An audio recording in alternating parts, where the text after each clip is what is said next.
সদ্য উপনির্বাচনের ফল প্রকাশ হয়েছে। গত সপ্তাহে হয়েছে সবুজ ঝড়।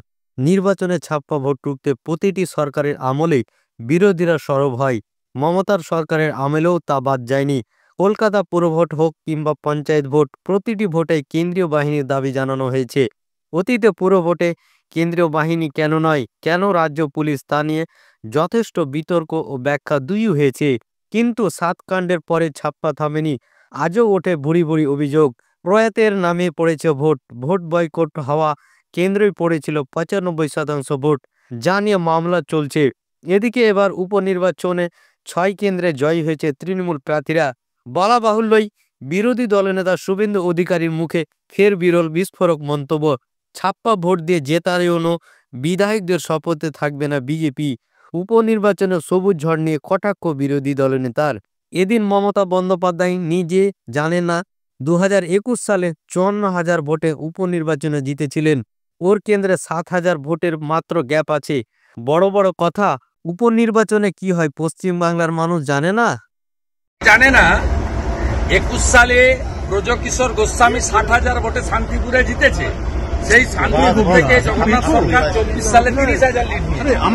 এই মূর্খগুলো জানে না ২০২৩-এ ওখানে নির্মল রায় ৪,০০০ ভোটে জিতেছিলেন, ৪,৫০০ ভোটে।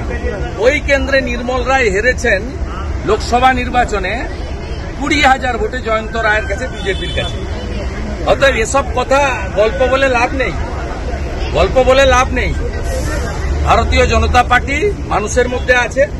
আমি আবারও বলি, নৈহাটি, তালডাংরা, মেদিনীপুর এবং মাদারিহাট সাধারণ নির্বাচনে বিজেপি জিতবে। আর সিতাই আর হাড়োয়া আমরা কখনো জিতব না।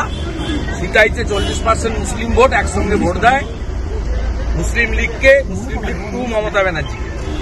আর হাড়োয়াতে ৮০% মুসলমান, তারা মমতাকেই ভোট করে।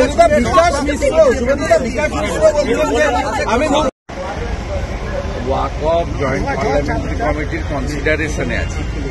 আমি ভারতীয় জনতা পার্টির জয়েন্ট পার্লামেন্টারি কমিটি তার রিপোর্ট দেওয়ার আগে কিছু বলা কারোরই উচিত নয়।